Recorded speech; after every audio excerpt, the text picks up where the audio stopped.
Buenas noches, blancas. Hoy, en Palabras Mayores, un libro de arte mayor.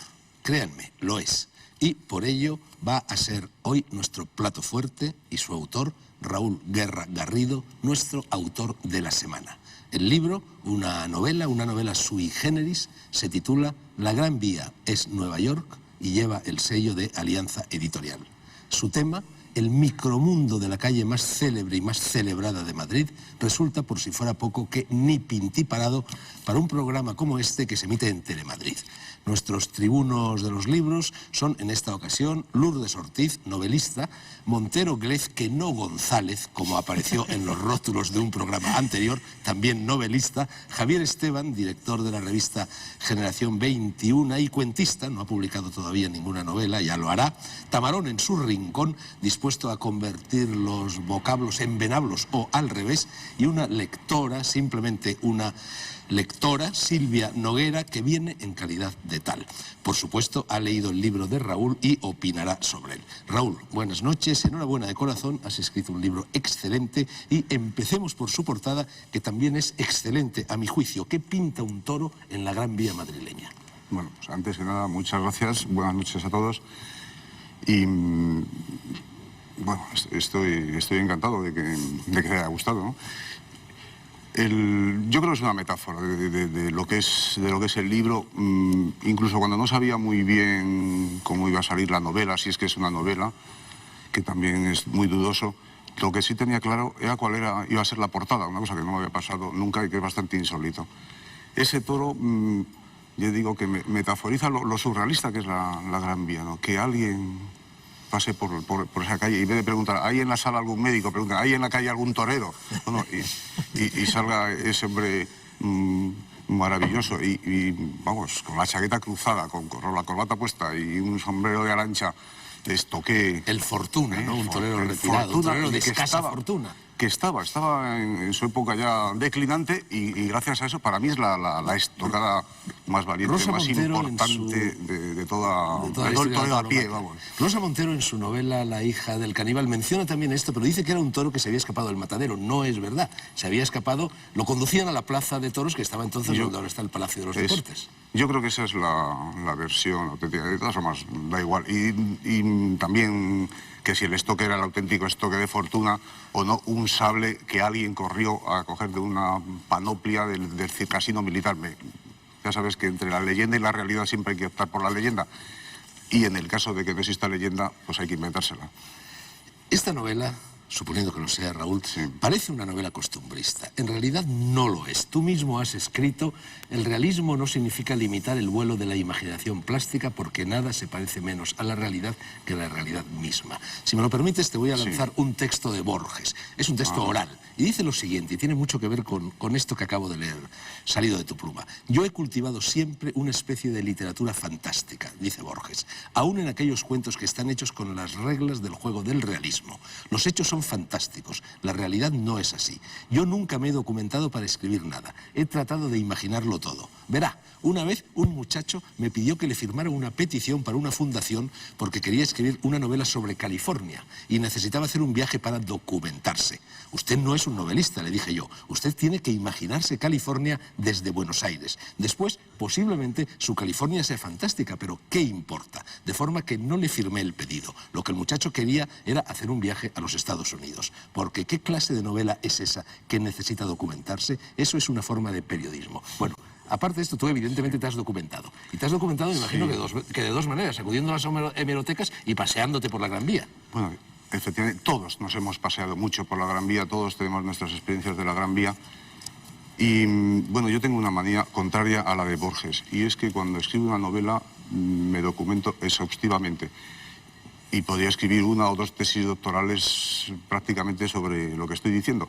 Pero es que la novela, es verdad que la novela es la verdad de las mentiras, en el sentido que su materia prima es esa mentira fantasiosa que da una perspectiva nueva de la verdad. Pero lo que no resiste es el error. Los errores quiebran. La verdad nunca es verosímil, pero un error puede quebrar, ¿no?, el artificio narrativo.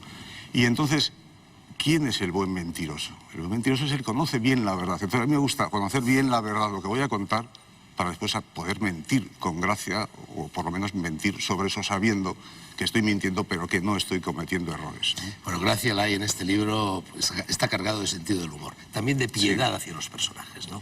Sí, bueno, mucho, claro, porque la verdad es que hay un lumpen extraño, ¿no? que va desde un glamour, porque claro, depende también de épocas, ¿no? A un glamour un tanto cutre y al puro cutrerío que también hay del lumpen puro, ¿no? De la droga, de la prostitución, de todo lo que sabemos, ¿eh? Y muchísimo puterío. El libro está lleno de puterío, ¿no? Es que es la Gran Vía es seso, seso, droga y rock and roll, ¿no? Seso, dinero. Era esa vía que se iba a abrir hacia la modernidad, ¿no? A principios del siglo XX, y esa modernidad iba a crear espacios, pues, financieros, de espectáculos, culturales, etc. Pero por ahí se iban a colar, pues naturalmente, pues lo que conlleva la vida, que es el seso y una cosa que no estaba prevista, y es lo que más ha arraigado y continúa teniendo su carácter, y es que en el mundo del espectáculo coincidió con el nacimiento de un espectáculo nuevo, inédito, que es el cine, y es el que ha cuajado allí, ¿no? Y el cine también tiene bastante que ver con el sexo, el de la pantalla y el de la sala oscura, etc. Bueno, hay un ojo cinematográfico, sí, claramente, ¿no? Fíjate, y si me permites... bueno, no sé, no sé. Hay bastantes referencias al cine, si quieres ya las contaremos, ¿sí? Sí, muchas veces trucas los títulos, también títulos de novelas, ¿no? Y alusiones sobre literarias. todo las del cine, porque es un guiño continuo, ¿no? A esa presencia del cine. Antecedentes literarios los hay a mares. Todo lo que nuestra edición es plagio. Estamos en el 50º de don Eugenio d'Ors y está desde La colmena de cera, La travesía de Madrid de Umbral, este excelente libro de Miguel Sánchez Hostiz, Peatón de Madrid, Galdós, por supuesto, La noria de Luis Romero, y sobre todo yo creo que todos los presentes y también los lectores futuros del libro van a pensar en el Manhattan Transfer de Dos Pasos, ¿no? Que es el antecedente más directo, más inmediato. Bueno, pues efectivamente, ser original es cada día más difícil, todo está plagiado, o sea que no queda casi nada. Entonces, lo que ocurre es que yo me puse el corsé no de la ciudad, sino de la calle, ¿no? Que la calle, que era ese sustrato que hemos dicho antes, ¿no? de tantas cosas, se adecuaba muy bien a lo que a mí me gusta novelar, ¿no? A violencia, sexo, algo que tiene quizá que ver, aunque sea remotamente, con la novela negra, y que se circunscribe muchas veces a situaciones límite. Bueno, y la Gran Vía me iba a dar eso, ¿no? Y entonces la gran preocupación formal para mí en la novela es qué estructura va a tener, el punto de vista y la estructura, ¿no? Y bueno, y esa calle, Raúl, era un corsé que me iba poniendo, pues, al hilo quizá de la numeración de la calle, ¿no? Y, en fin, espero que haya funcionado con cierto toque de originalidad, sí. Raúl, la Gran Vía es Nueva York, dices. Y, por ejemplo, cuentas que hubo un momento en que esta calle, que es muy antigua, porque arranca de finales del siglo XIX y fue celebrada ya en una zarzuela. Incluso Nietzsche hablaba de esa zarzuela en una carta a su hermana. Pero eso, antes de que existiese la calle, que eso es otra de las cosas maravillosas, características y divertidas, ¿no?, de la Gran Vía. La Gran Vía es de las pocas calles y avenidas del mundo, grandes, enormes, Gran Vía, que verdaderamente fue famosa en un siglo anterior, 20 años antes, ¿no? Sale la zarzuela y la zarzuela se populariza por toda Europa. Hay un texto de Nietzsche diciendo que los ratas es la mejor forma de descripción entretenida, sobre todo de describir la canalla, ¿no? Hombre, eso, de cómo se burlan de los policías, ¿no? Y salen de la cárcel y dicen, vivan las cadenas, si parecen buenas y son de reloj. Una desfachatez tremenda, pues está ahí 20 años antes. Y después se llama Gran Vía, quizás es mi único aporte filológico, urbanístico en el libro, puede ser porque se llama Gran Vía. Cuéntalo, estamos en Madrid, en Telemadrid. Vamos, yo creo que es como a lo largo del siglo XIX, todos los proyectos tenían unos nombres tan longilíneos, ¿no? Proyecto de una calle que va a circular por no sé dónde, tal, que terminará siendo la Gran Vía de Madrid. Y como en todos, las dos palabras que se repetían era gran y vía, pues no fue ni calle ni paseo, sino que la gente empezó a hablar de la Gran Vía, de ahí salió la zarzuela y creo que así se sostuvo. Tú fíjate que es una calle que ha tenido algo así como 20 nombres diferentes, ¿no? Desde Conde Peñalver, por Fragmentos, Pimargal, Eduardo Dato, CNT, Rusia, México, Avenida de los Obuses, Avenida del 15 en medio, y una que hemos conocido todos, pero nunca íbamos allí, que era la Avenida José Antonio, ¿no? Hasta hace muy poco no se llamó nunca Gran Vía oficialmente, ¿no? Tú mezclas perspectivas de espacio y de tiempo y mezclas también narradores diferentes. Eso es lo que tú has llamado, lo has utilizado en otras novelas, lo que tú llamas cronotopos o cronótopos, no sé cómo habría que decirlo, ¿no? Bueno, eso me lo han dicho, yo jamás me hubiese llamado una cosa así. Quizá Tamarón se esté estremeciendo.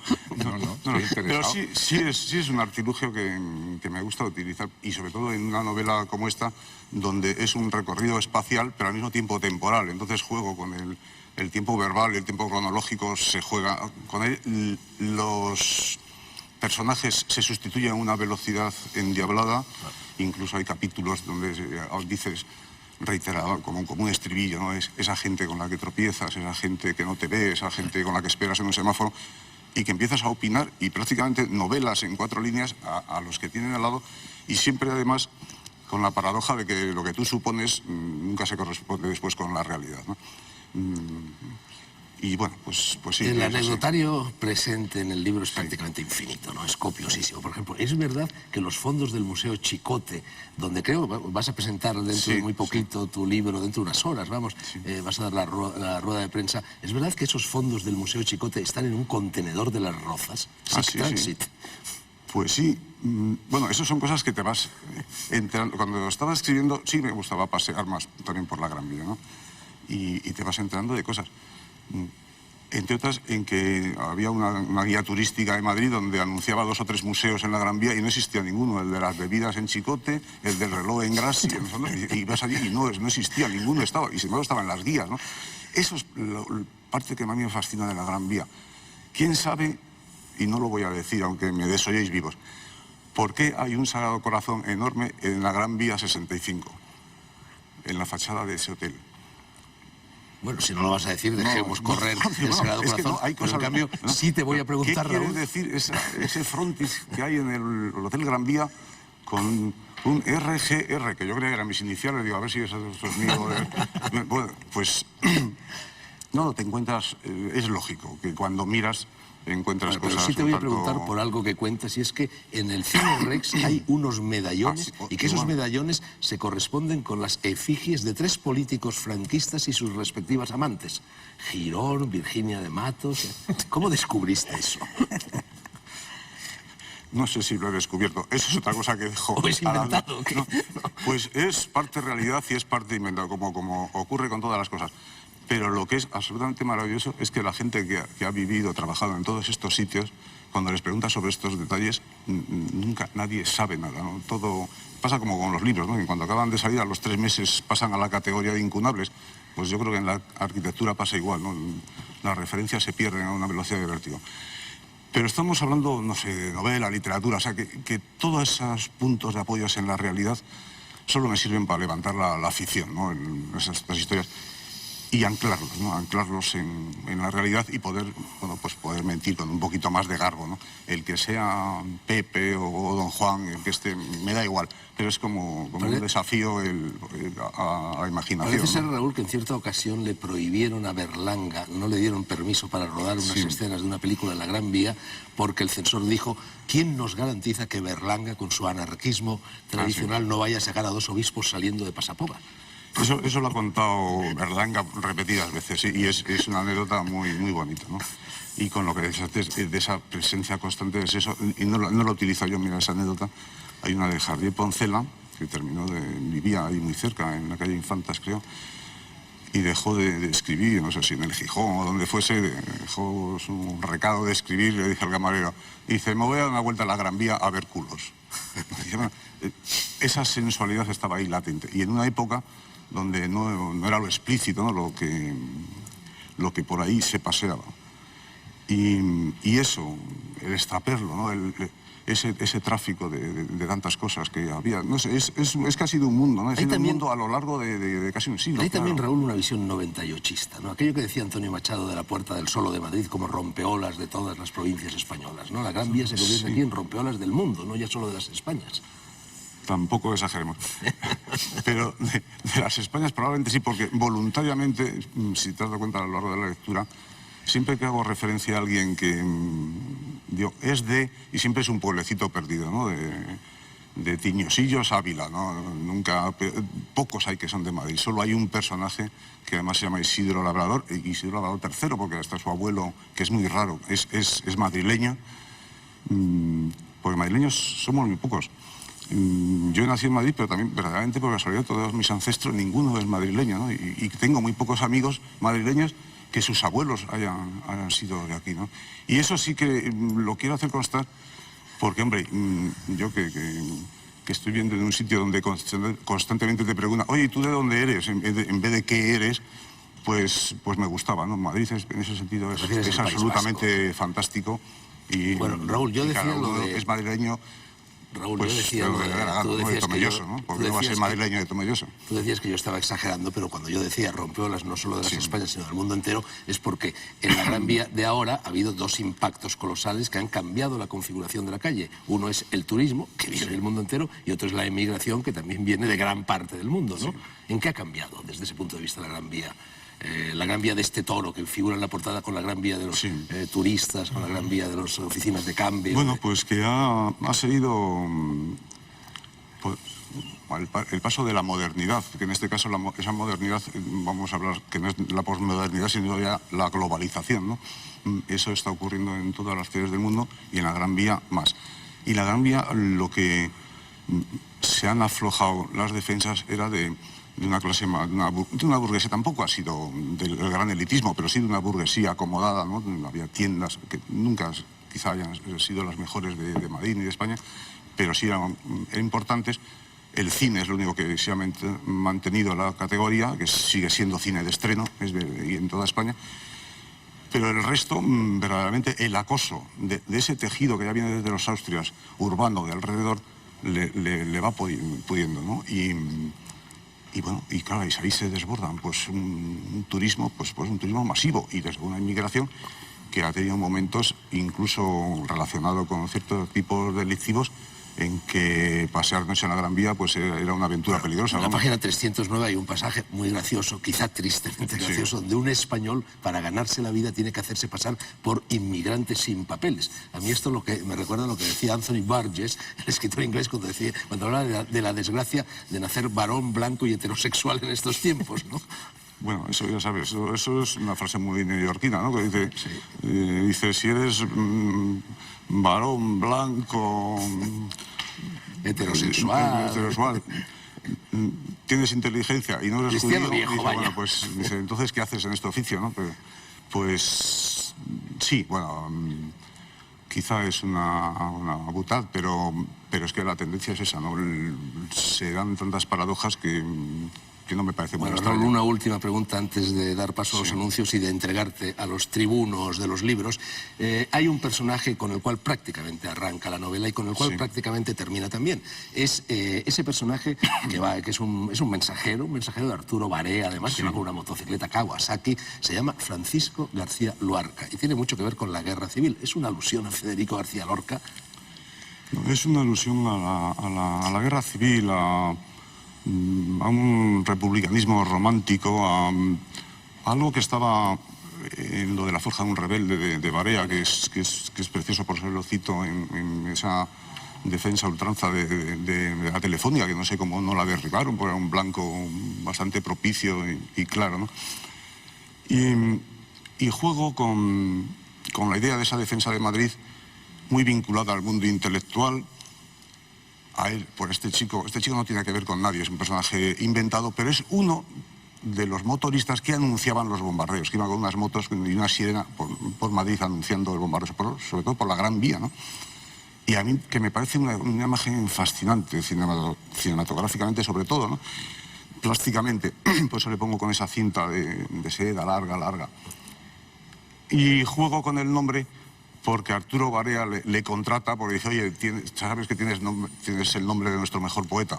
Y bueno, juego con ese nombre, ¿no? Unos minutos de publicidad y seguimos con Raúl Guerra Garrido y con su libro, editado por Alianza, La Gran Vía es Nueva York. Vaya si lo es, no se vayan, por favor.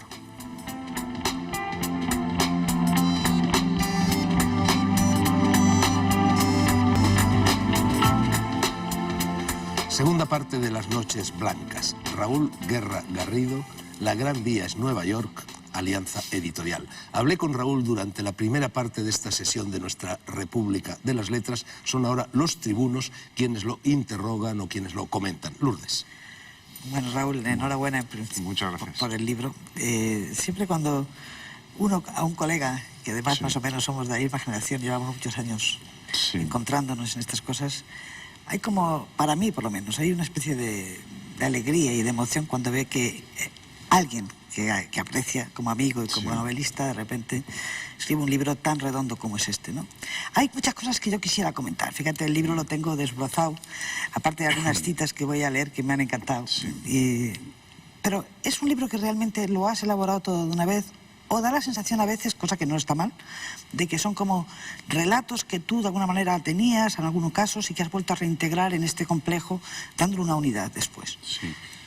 Sí, como decía antes, lo que verdaderamente me preocupa a mí novelísticamente es la estructura narrativa, ¿no? Y un punto de vista, ¿no?, diferente. Yo quería hacer algo sobre la Gran Vía, mejor dicho, primero no quería hacer nada sobre la Gran Vía.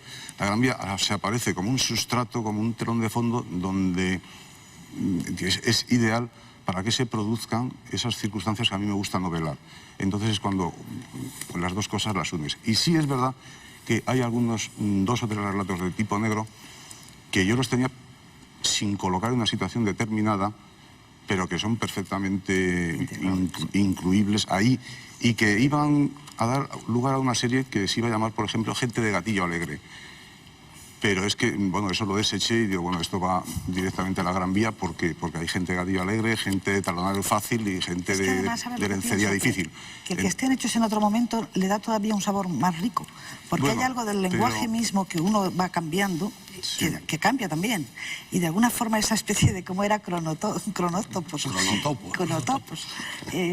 No solamente está en los personajes que cuentas y en los ambientes, sino también en el estilo a veces del relato. Y eso me ha gustado mucho porque le da todavía más una especie de movilidad temporal. A mí me daba quizá un poco de miedo. Lo que pasa es que siempre procuro poner alguna señal, porque como cambias además también la voz, ¿no?, porque es el tiempo verbal, como decía, y el tiempo cronológico cambian, tienes que hacer algún guiño para que son relatos breves, aunque algunas cosas tengan hilación con otra, porque si no la gente se podría distraer muy fácilmente y perder, ¿no? Pero sí que es verdad, ese es el riesgo, ¿no? Sí que hay una serie a veces de saltos. Hay una cosa que antes has dicho, que hay muy pocos madrileños de nuestra generación que sus padres lo fueran también.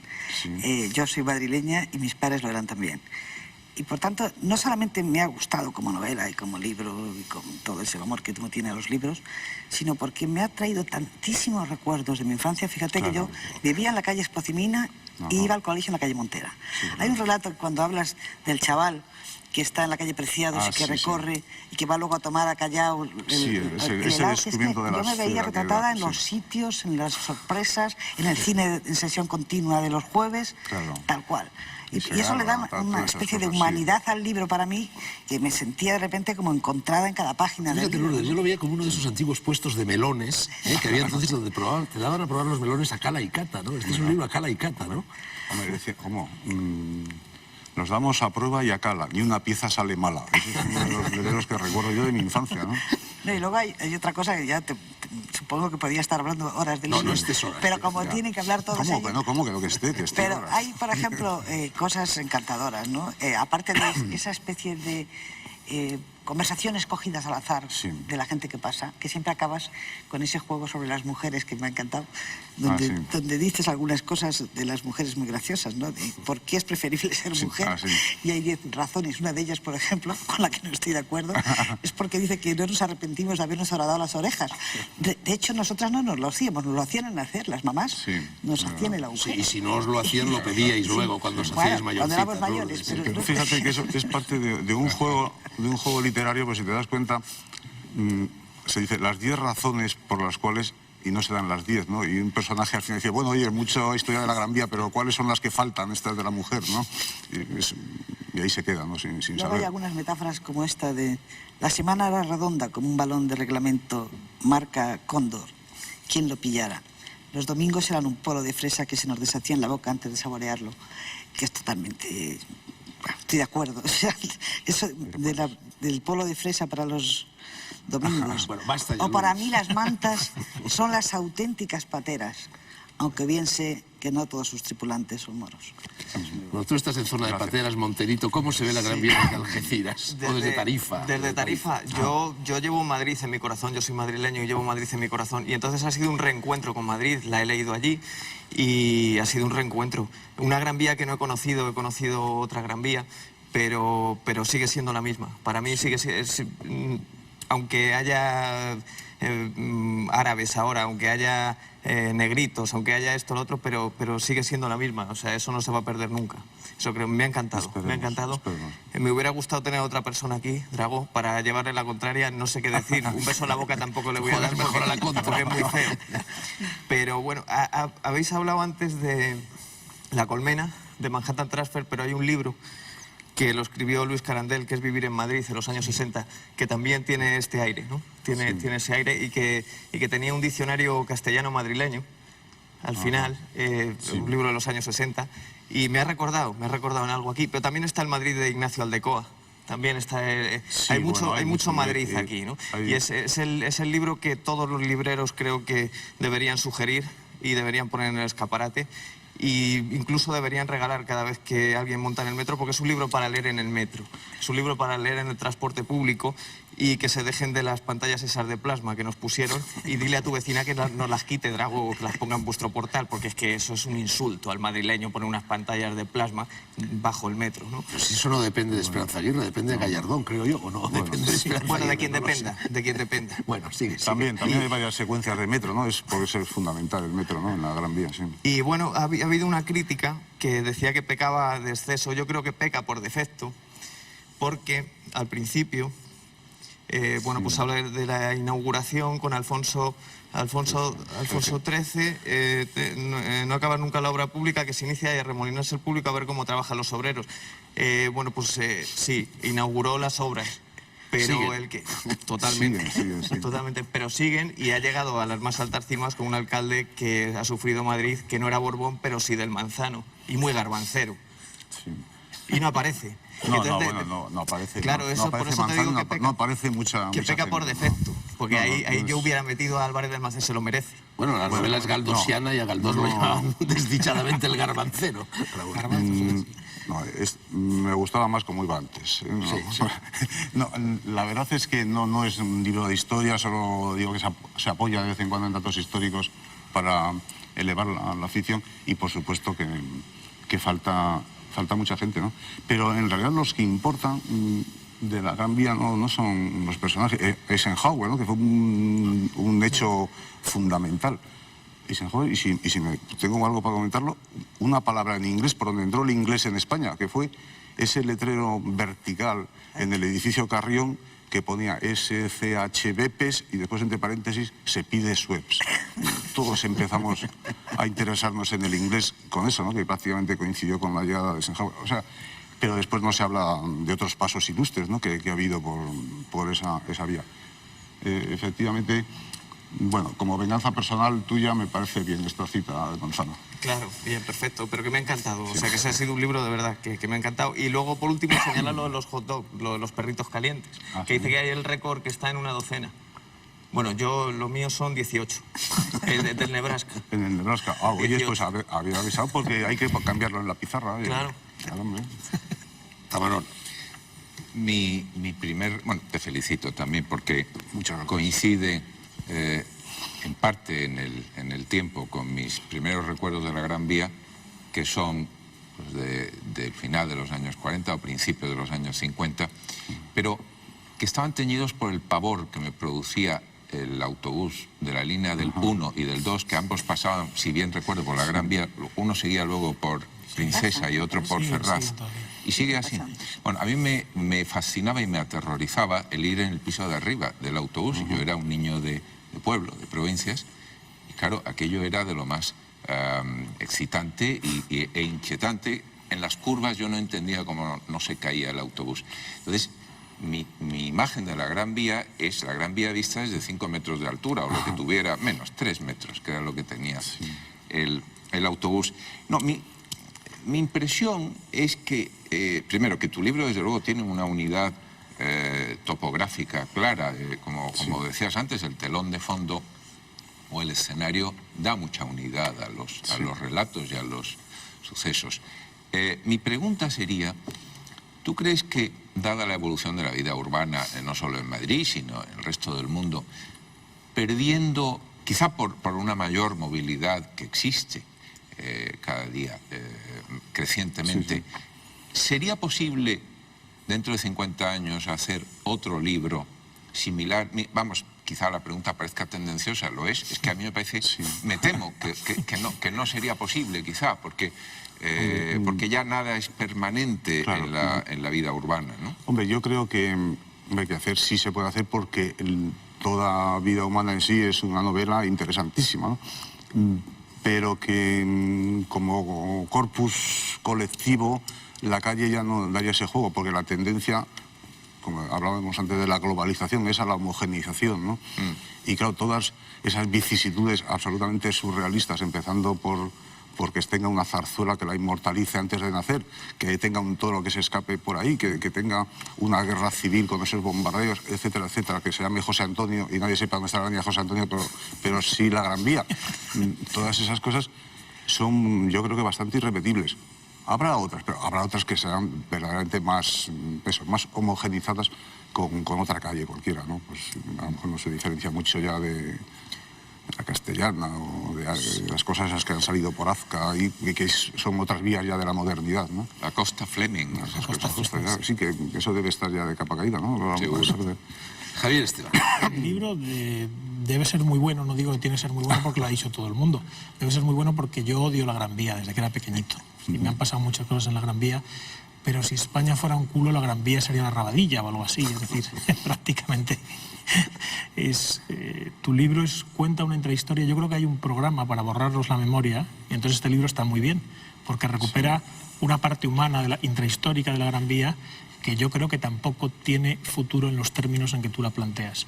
En la Gran Vía pasan cosas horribles. Haces bien en compararlo con Nueva York, porque la Gran Vía se está convirtiendo en una mega cloaca enorme y siempre ha sido un poco atractor de horteras y tiene algo de camino titánico, pero de gente paticorta.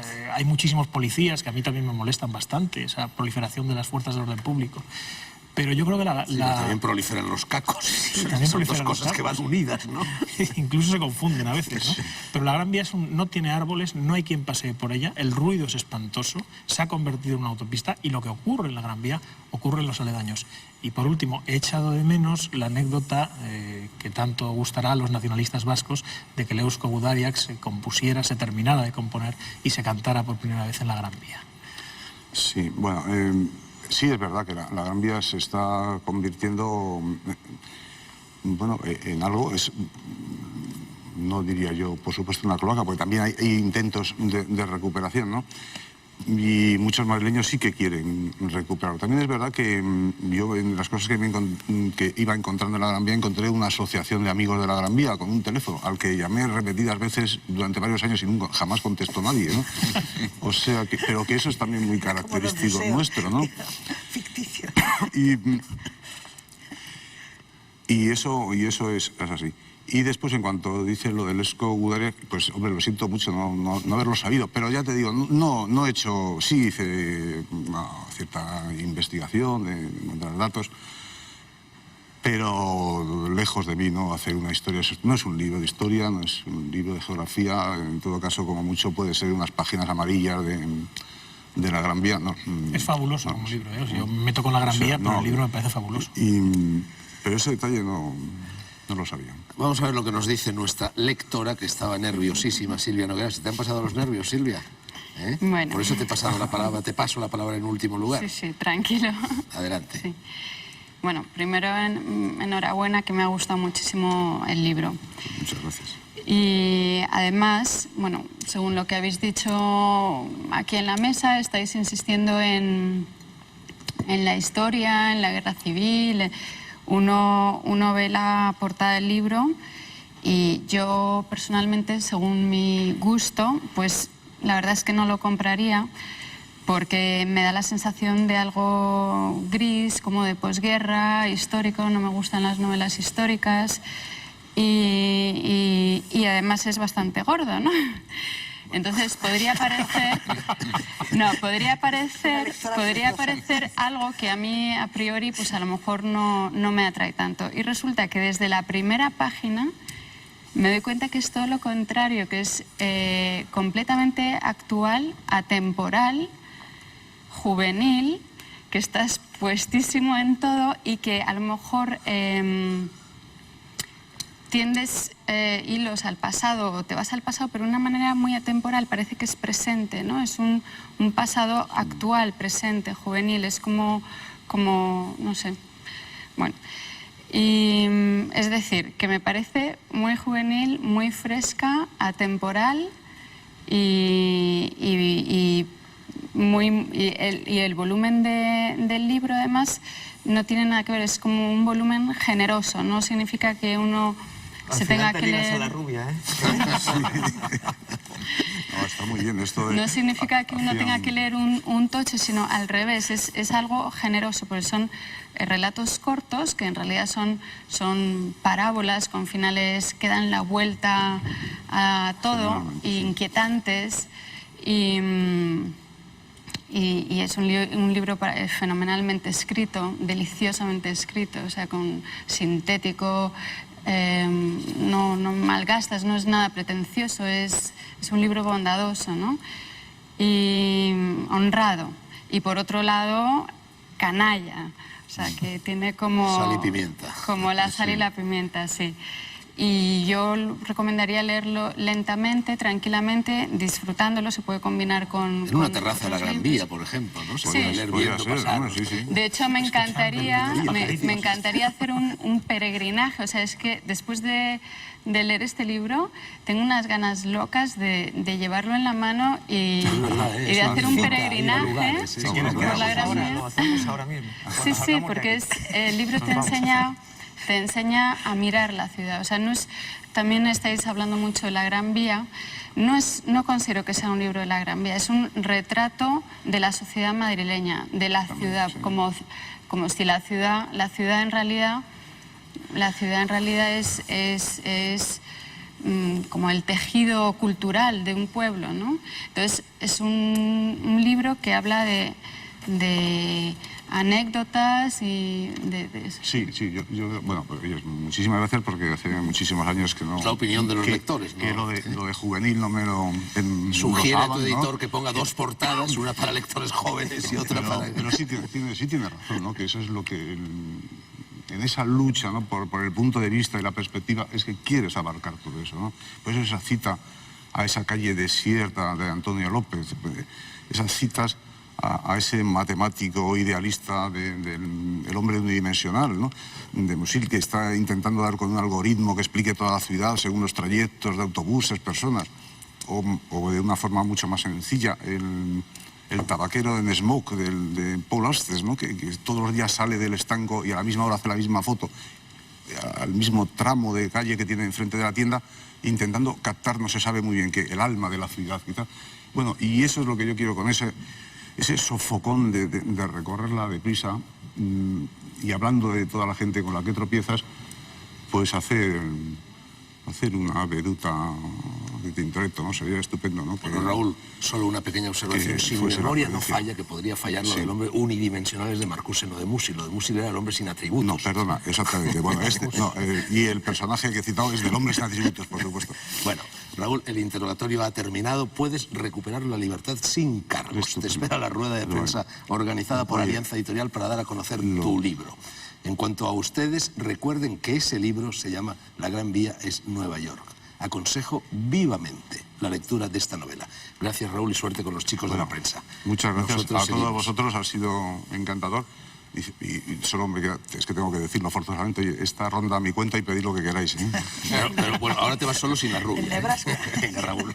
Nebraska, unos perritos. Yo no sé, Tamarón, como siempre andamos escasillos de tiempo, no sé si en 2 minutillos o así puedes poner una pinceladita lingüística. Bueno, la pues que sí, te ¿por qué no? corresponde. Todo es posible. Hombre, como hemos estado hablando de la quinta esencia de lo urbano, que Está no de la besando, me está urbanidad, besando, se aprovecha, perdona, Tamarón. que está aprovechándose, sí. Bueno, como hemos hablado mucho de la Gran Vía, que es lo más urbano que hay, urbano en el sentido no de urbanidad, sino de urbe, pues yo quería hablar de algo muy distinto. Y es ese fenómeno tan curioso que se puede constatar en España, en casi todos los países, pero más en España y en la lengua española, de cómo al hilo del éxodo del campo a la ciudad, el español medio y en particular los escritores españoles, como no tienen ni idea de cómo es el campo, no saben si las vacas tienen 4 patas o 6. Tú sabes, perdona que te interrumpa, ¿sabes, Santiago, que hoy a los niños en las escuelas cuando les piden que dibujen un pollo, lo dibujan asado? Claro, Eso es claro. tremendo, ¿eh? Sí, Bueno, sí. a mí me contó un catedrático de Con el economía Carpanta, vamos, sí. que en la Facultad de Económicas alguna vez ha preguntado el pan con qué se hace y entonces dicen, pues con harina. Bueno, y la harina es un producto industrial, bueno, pero ¿con qué se hace la harina? Bueno, no, pues yo es que me he entretenido durante mucho tiempo en hacer una especie de antología de los disparates que los escritores españoles del 19 y del 20 ponen en cuanto hablan del campo, en donde claramente no han estado nunca. Lo más bonito es la anécdota muy conocida de Valle Inclán paseando con Rubén Darío por el Retiro. Eso no es el campo, pero hay alguna vegetación, poca, pero alguna. Y cuando le dice Rubén Darío a Valle Inclán, ¿y esas plantas qué son? Eran en un estanque, y le dijo, ceceaba, por lo visto, Valle Inclán, hijo de puta, esos son nenúfares que le cambiaron a usted la vida. Bueno, pero claro, el mismo Valle pecó. Lo que pasa es que a él se le podía permitir muchos pecados, pero encontré, que me hizo mucha gracia, en la Corte de los Milagros, una parrafada muy brillante: olivas y rastrojos, pardos sayales, aradas tierras, agrestes tomillares, fulvas, retamas, morados lejos de carrascos en flor, venenosos digitales y torbiscos, quebrados roquedos. Bueno, eso es muy hermoso, pero es imposible que todas estas plantas estén en ese punto del ciclo anual. No pueden estar en flor ciertas plantas y a la vez los rastrojos. Pero eso es perpetuo.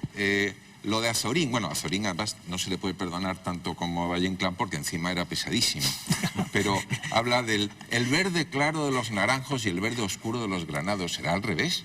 Yo creo que es que nunca había visto ni un naranjo ni un granado. Luego hablaba en mi pueblo, en Arcos de la Frontera. Valencianas, ¿no? Alicantinas. Hablaba de los gavilanes pardos, que dice que hay en Arcos. No hay gavilanes, hay buitres y cernícalos primillas. Clarín también, que veo que tú habías traído, Lourdes, un libro de Clarín. Es muy gracioso. Empezaba el verano, apuntaban los verdores del trigo. Hombre, si empezaba el verano ya el trigo, digo yo, que estaría un poco más granado.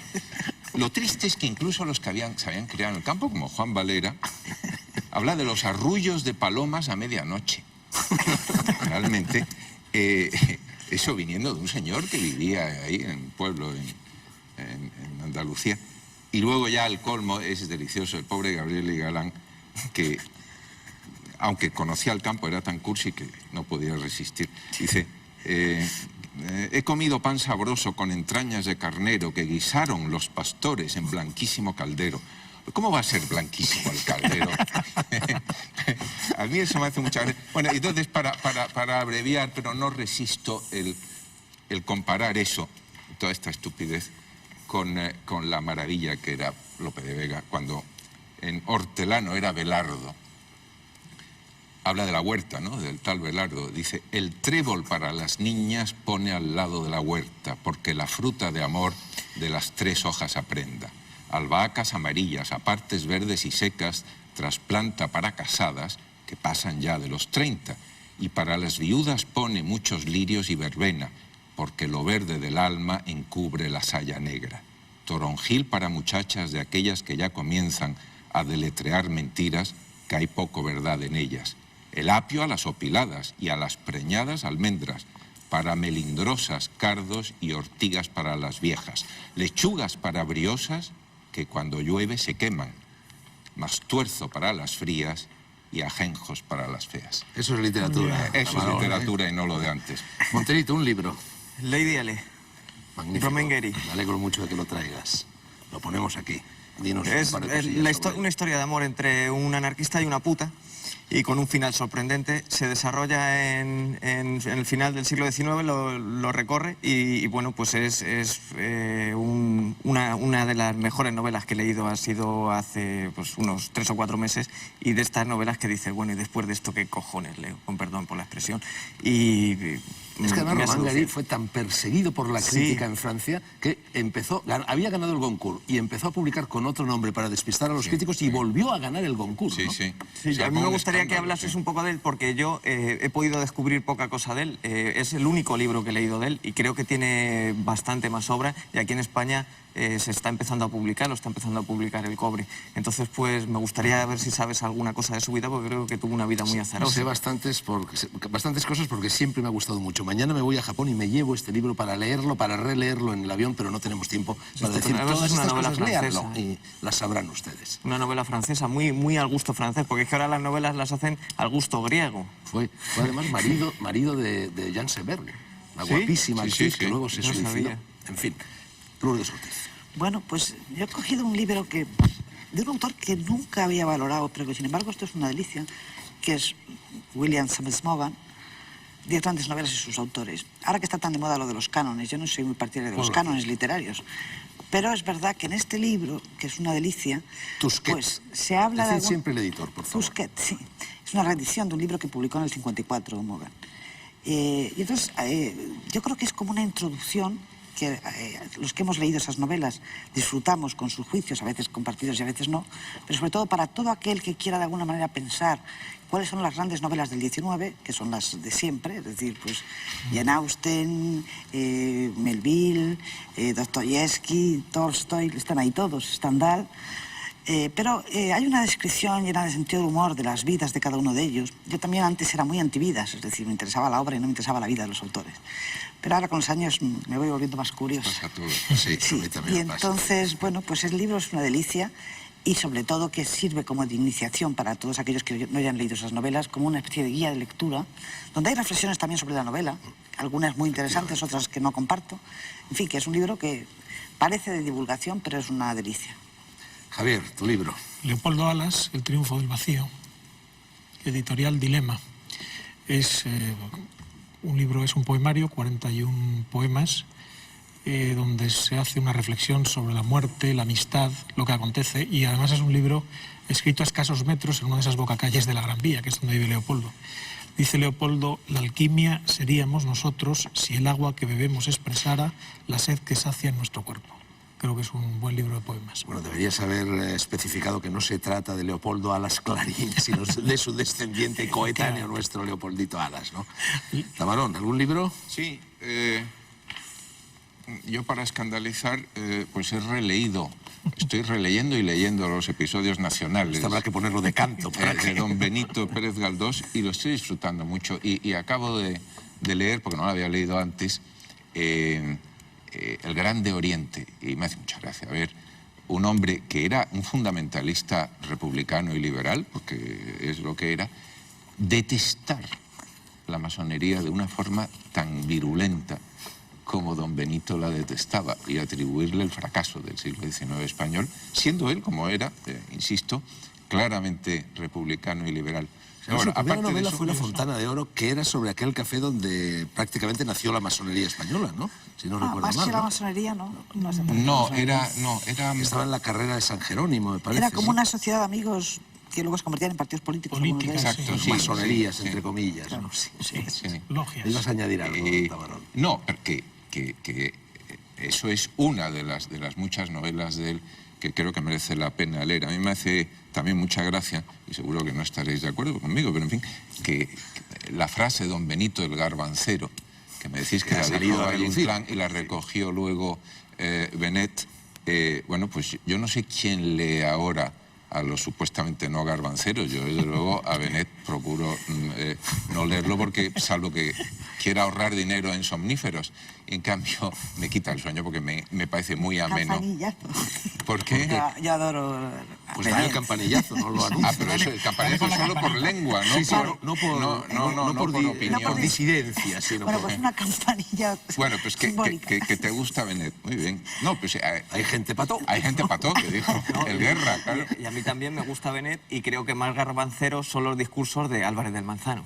Que Y Benet. dale con el pobre Álvarez del Manzano. ¿Cómo que Tienes una pobre? fijación Pobre no con él, es, Monterito. pobre no es, ¿eh? Pobre no Relee es. una meditación. Una fijación que es con un los libro garbanzos. pesado. El qué, perdón, una meditación. Una meditación. Aparentemente es un libro pesado, pero es una... Vamos, cuando lo leí hace 20 años, Sí. me pareció una maravilla. Ahora a lo mejor si lo releí no tanto, pero yo creo que hay que defender lo que supuso Benet en ese momento y lo que sigue suponiendo seguramente. Tendremos que Bueno, pues- montar algún día un debate sobre Benet. Silvia, tú con ese criterio de los libros gordos o delgados, ¿tú acometerías la lectura de los episodios nacionales de Don Benito? No, Sí, es uno de 4, me parece. Sí, sí, no, son ¿Crees? más volúmenes, sí. no, todavía no. Eso quiere A mi decir, edad que, todavía eso quiere no. decir que el Quijote para ti son palabras prohibidas. No, no, ese me lo he leído, por supuesto, y me encanta, Los libros de divertidísimo. Monterito, en cambio, son delgados. Otro libro atemporal. Pero hay uno de Nacho Vidal que a lo mejor te gusta, su biografía. ¿Sí? Sí, ese te puede gustar. Es de un actor porno. Es un libro bueno, grueso. Pues a lo mejor sí. Sí, no, pero que está muy bien, ¿eh? O sea, es un Aunque en libro... esos casos lo me ha gusta más escrito David Barro. la praxis, más que La praxis. más que la lectura. Bueno, ya saben que me gusta terminar dulcis in fundu No leyendo he dicho mi algo. libro. En esta ocasión, una vez más, Borges el palabrista. Dijo el maestro Verba Volant lo que sigue. El fútbol me parece una forma del tedio. Creo que a nadie le interesa el fútbol. A la gente que va al fútbol le interesa que gane tal o cual cuadro. El fútbol en sí, no. Yo nunca he oído gente diciendo, caramba, yo soy de Lorenzo de Almagro, pero qué bien ha ganado Boca, qué admirable, qué contento estoy. Detesto el fútbol. Es un juego brutal que no requiere un coraje especial porque nadie se juega la vida. Y un poquito más adelante añade, se lo brindo a Tamarón, que fue embajador en Londres, dice, los ingleses también hicieron mucho mal al mundo. Por ejemplo, lo han llenado de estupideces como el fútbol. Gracias por la atención. Buenas noches.